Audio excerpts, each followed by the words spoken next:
സമർപ്പിക്കുമ്പോൾ ദാസന ഷഹോറീസ് ഈ സമയത്ത് പ്രാർത്ഥിക്കും.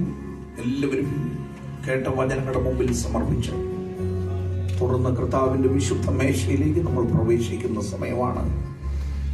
വിശുദ്ധ മേശയിൽ പങ്കാളികളായി അനുഗ്രഹം പ്രാപിച്ചു മടങ്ങാൻ തുടർന്നുള്ള നിമിഷം കർത്താവ് നമ്മെ സഹായിക്കട്ടെ. ഞങ്ങളുടെ സ്വർഗസ്ഥ പിതാവാം ദൈവമേ, മനോഹരമായ നല്ല ഞായറാഴ്ചയുടെ രാവിലെ സമയത്തിനായി ഞങ്ങൾ തന്നെ സ്തുതിക്കുകയും വാഴ്ചയും ചെയ്യുന്നു. കർത്താവെ, ഞങ്ങൾ കടന്നു വന്ന 1-ാം നിമിഷം മുതൽ പരിശുദ്ധാത്മാവിന്റെ വ്യാപാരവും ദൈവകൃപയുടെ വ്യാപാരവും ഞങ്ങളുടെ ജീവിതത്തിൽ അനുഭവിക്കുവാൻ ഞങ്ങളെ അവിടുന്ന് സഹായിച്ചതിനായി സ്തോത്രം. അങ്ങേ ആരാധിപ്പാൻ, പാടുവാൻ, പ്രാർത്ഥിപ്പാൻ എല്ലാം ഞങ്ങളെ ബലപ്പെടുത്തിയല്ലോ. കർത്താവെ, ഇതിന് നേതൃത്വം കൊടുക്കുവാൻ നിന്റെ ദാസന്മാരെ അവിടുന്ന് സഹായിച്ചുവല്ലോ.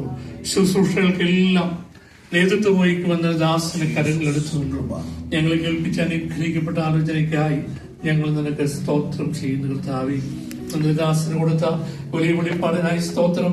പൂർണ്ണമായതെല്ലാം മനസ്സിലാക്കുവാൻ ആവശ്യമാകുന്ന ജ്ഞാനം ഞങ്ങൾക്കില്ലെങ്കിലും ഞങ്ങളുടെ ഹൃദയത്തിന്റെ ആഴത്തിലെല്ലാം ഇംപ്ലാന്റ് ചെയ്ത് ഞങ്ങളുടെ ജീവിതത്തിന് രൂപാന്തരം വരുത്തുവാൻ അവിടെ സഹായിക്കണമേ. ഇനിയും അനേകർക്ക് പ്രയോജനപ്രദമായി അവിടുന്ന് ഉപയോഗിക്കണമേ. കടന്നു എല്ലാ നിന്റെ ജീവിതത്തിന്റെ ദുർക്കരങ്ങളിലേക്ക് ഏൽപ്പിക്കുന്ന കർത്താവേ, ഇന്ന് പകൽക്കാലം അവിടുത്തെ സ്പർശനമേൽക്കാത്തവരായ ആരും ഇവിടുന്ന് മടങ്ങി പോവാൻ ഇടയാക്കരുതെന്ന് പ്രാർത്ഥിക്കുന്ന കർത്താവേ, കാൽവരിയിൽ അവിടുന്ന് ഉണ്ടാക്കിയ പീസ് ട്രീറ്റിയുടെ ഭാഗമായി ക്ഷമിക്കുന്നവരായി കർത്താവേ, എല്ലാം സഹിക്കുന്നവരായി ക്രൂശിന്റെ ചൂട്ടിൽ ഞങ്ങളുടെ നേട്ടങ്ങളെല്ലാം എറിഞ്ഞ് അവിടുത്തെ വാഴ്ത്തുന്നവരായി മാറുവാൻ ഈ ദിവസങ്ങൾ കൂടുതലായി ഞങ്ങളെ സഹായിക്കണം എന്ന് പ്രാർത്ഥിക്കുന്നു. ഇന്ന് പകൽക്കാലം നടക്കുന്ന കർത്തവ്യെ ശേഷിപ്പിക്കുന്നു. അതിലേക്ക് ഭാഗമാകാൻ ഞങ്ങളെല്ലാം ബലപ്പെടുത്തണമേ. കുറ്റങ്ങളെ ക്ഷമിക്കണമേ, കുറവുകളെ ക്ഷമിക്കണമേ. ക്രൂശിന്റെ മറവിൽ മറഞ്ഞിരുന്നുകൊണ്ട് ശുശ്രൂഷ ചെയ്യുവാൻ നിന്റെ ദാസനെ ബലപ്പെടുത്തണമെന്ന് പ്രാർത്ഥിക്കുന്നു. എല്ലാം ഞങ്ങൾക്ക് അനുഗ്രഹമാക്കി മാറ്റണമേ. പ്രാർത്ഥനകളുടേതിനായി സ്തോത്രം. എല്ലാ മഹത്വവും മാനോട് നിൽക്കണമേ. യേശു ക്രിസ്തുവിന്റെ വലിയൊരു നാമത്തിൽ ചോദിക്കുന്നു, കേൾക്കണം സ്വർഗീയ പരമപിതാവേ. കർത്താവിന്റെ വിശുദ്ധ മേശയിലേക്ക് തുടർന്ന് നാം പ്രവേശിക്കുന്ന സമയമാണ്. അപ്പോൾ തന്നെ ഈ ആരാധനയിൽ 1-2 പ്രിയപ്പെട്ടവരുടെ പുതിയതായിട്ടുണ്ട്. രാജു അഗസ്റ്റിൻ അങ്കമാലിയിൽ നിന്ന് ഇന്ന് ഈ ആരാധനയിൽ പുതിയതായി സംബന്ധിക്കുന്നു. നമ്മുടെ പ്രിയപ്പെട്ട സ്റ്റീവിന്റെ ഒരു കൂട്ടുകാരൻ ഉഭയത് ആലപ്പുഴയിൽ നിന്ന് ഇന്ന് ആദ്യമായിട്ട് ഈ ആരാധനയിൽ സംബന്ധിക്കുന്നു. കഴിഞ്ഞ ദിവസം പ്രിയപ്പെട്ട സനോജ് മടങ്ങി ദുബൈയിലേക്ക് പോയി സൗഖ്യത്തോടെ വിളിച്ചു. ഓമന രാജുവിടെ ഓമന മാമ കഴിഞ്ഞ ദിവസങ്ങളിലൊക്കെ ശാരീരികമായിട്ട് അല്പ പ്രയാസങ്ങളിലായിരുന്നു. കർത്താവ് സൗഖ്യവും വിടുതലൊക്കെ കൊടുത്തു. ഈ ആരാധന ഒന്നിച്ച് നന്നായിരിക്കുന്നു. ക്രൂശിനെ ധ്യാനിക്കാം. വചനം ഇവിടെ വായിക്കുമ്പോൾ ഒരു നിമിഷം തന്നെ താൻ സമർപ്പിക്കുന്ന നിമിഷമാക്കി തീർക്കട്ടെ. ഈ വചനഭാഗങ്ങളുടെ വായിക്കുന്ന സന്ദർഭത്തിൽ കർത്താവിന്റെ കഷ്ടാനുഭവങ്ങളെ ധ്യാനിച്ച് തികഞ്ഞ പ്രാഗൽഭ്യത്തോടെ ഈ ശുശ്രൂഷയിൽ പങ്കാളിത്തം അനുഭവിച്ച് അനുഗ്രഹിക്കപ്പെട്ടവരായി ഇവിടുന്ന് മടങ്ങാൻ കർത്താവ് കൃപയിരട്ടെ. ശുശ്രൂഷയിൽ സഹകാരികളാകുന്ന കർത്തൃദാസന്മാർ സഹോദരങ്ങൾ വേഗത്തിൽ സ്റ്റേജിലേക്ക് വായിക്കുമ്പോൾ തന്നെ കടന്നുവരാം.